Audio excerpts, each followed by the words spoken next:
Hello friends, সবাই কেমন আছো? দেখো, এই শীতে আমায় যেতে হবে বিয়ে বাড়ি, মানে বুঝতে পারছো।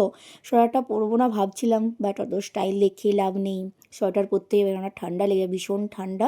আর দেখো, বিয়ে বাড়ির উদ্দেশ্যেই রওনা দিচ্ছি, আর আমি পরে নিয়েছি এই বুটগুলো ঠান্ডার হাত থেকে রক্ষা পাওয়ার জন্য। আর দেখো, আমি বেরিয়েও পড়েছি, বাট রুমাল নিতে ভুলেই গেছিলাম।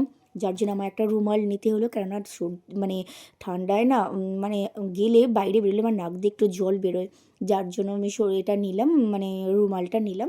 বাড়িতে রুমালটা ফেলে এসেছিলাম। তো এইখানটা দেখো, আমি একটা কাকার বাইকে যাচ্ছিলাম, যার জন্য এইখানটা মানে ব্ল্যাক এসে গেছে আর কি। তো দেখো, কাকু আমায় নামিয়ে দিয়েছিল এইখানে। আমার হাজব্যান্ড ছিল অনেকটা পিছনে। আমি কিন্তু দাঁড়িয়ে থেকে থেকে ওর জন্য বোরিং হয়ে যাচ্ছিলাম, ওকে ভীষণ বকা দিচ্ছিলাম যে তুমি কখন আসবে। আর দেখো, এটা ছিল ওই যাদের বিয়ে হচ্ছে না, যে বন্ধুটার, ওরই বাড়ি আর কি হবে হয়তো, আমি যদিও জানি না। বাট এটাই হবে, যেহেতু সাজিয়েছে এটা, ওটাই হয়তো হবে। দেখো, এখানে গেটটা দেখো কি সুন্দর সাজিয়েছে না। আমরা এটা দিয়ে প্রথম ঢুকছিলাম, তারপর দেখলাম না, এইদিকে না, এইদিকে মানে বিয়েবাড়ির প্যান্ডেলটা হয়েছে। তো দেখো, এই যে ফাইনালি আমরা এসে গেছি বিয়েবাড়ির মঞ্চে আর কি। এই হলো একটা মানে আমার বন্ধু আর কি। তো যখন আমি ক্লাস 11-এ পড়তাম তখন ছিল ও আমার বন্ধু, বা তারপর থেকে আর সাক্ষাৎ সেইভাবে নেই, টুকিটাকি আর কি। তো আমার বরেরও বন্ধু, ওর বউকে কিন্তু খুব মিষ্টি দেখতে হয়েছে। ও সেটাই পরিচয় করিয়ে দিচ্ছিলো। আর এখানে সাথী বাপনদাও এসেছিলো, সবার সাথেই দেখা হয়ে গেল। আর এখানে দেখো, রাধাকৃষ্ণটা এত সুন্দর করেছে। অনেকে গণেশ করে, রাধাকৃষ্ণ করে, কিন্তু আমার তো রাধাকৃষ্ণটা খুব সুন্দর লেগেছে। যার জন্য আমি ওখানে দাঁড়িয়ে ছবিও তুলেছিলাম। আর আমার বর আর মেয়ে দেখো এখানে ফুচকা খাচ্ছিলো, বাট আমার ফুচকা ভাল লাগছিল না, বিয়ে বাড়িতে অনেক কিছু খাবো বলে। এখানে এলাম আমি একটু পকোড়ার খোঁজ করতে, শুধুমাত্র পকোড়াই আমি নিচ্ছিলাম। আমি কফিও খাই না, বিয়ে বাড়িতে এলে কফি টফি খেলে অ্যাসিডিটির প্রবলেম হতে পারে। যার জন্য আমি কফি খেলাম না, পকোড়াটাই খাচ্ছিলাম। পকোড়াটা কিন্তু খুব ভালো, পকোড়াটা খেতে ছিল, ভেজ পকোড়া, বাট ভালো ছিল এটা। আর দেখো, এখানে সমস্ত লোকজন বা কুটুমজন, ওদেরই কুটুমজন, আমি কিন্তু কাউকে চিনি না। আর এই রাধাকৃষ্ণটার সামনে দাঁড়িয়ে অনেকে ছবি তুলছিল। ছবি তো তুলবেই, হিন্দুদের প্রধান দেবতার ছবি রাখা বলে কথা। তো ফাইনালি লাস্টে চলে এলাম আমরা মেন কোর্সে, মানে খাবার এখানে। আমরা কিন্তু একটু সকাল সকালই খেতে বসে পড়েছিলাম, আমার বর খেতে বসতে চাইছিল না, বাট আমি বললাম আমি খেতে বসে পড়ছি।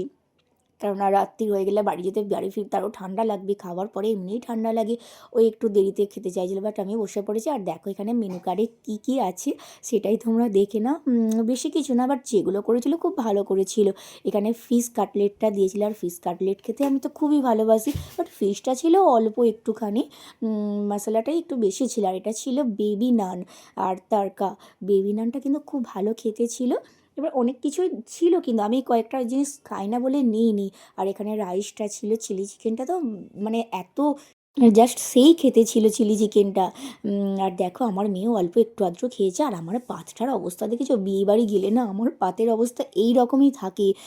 আর আমি একটু মাংসগুলো বেছে বেছে খাচ্ছিলাম। মাংস, আমি হাড়ের মাংস খাই তো, বাট আমার পিস পড়েছিল সব ছিবড়ে মাংস, আমি একদম খেতে পারি না ছিবড়ে মাংস।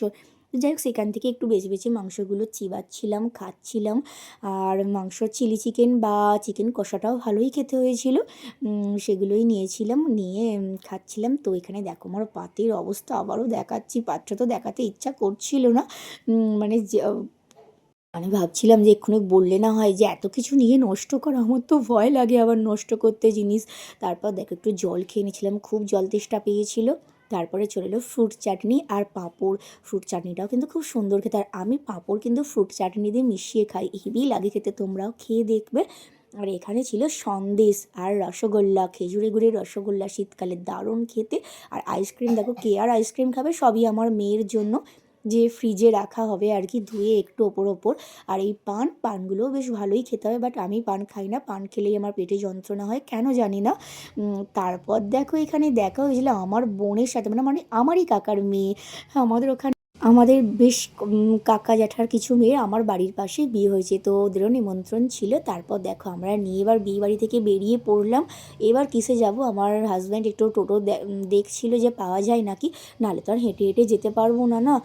অনেকটাই রাস্তা, আসার সময় তো কাকু নামিয়ে দিয়েছিল। এবার দেখো, এই যে এটাও একটা বন্ধু, মানে ওর বউ আমাদের বন্ধু হয়, বাট ও বন্ধু এক সমবয়সী। তো দেখো, আমরা এবার বাড়ির উদ্দেশ্যেই রওনা দিচ্ছি। ভালোই ভুরিভোজ হলো। সো ভিডিওটা এতখানি, সবাই ভালো থেকো, টাটা।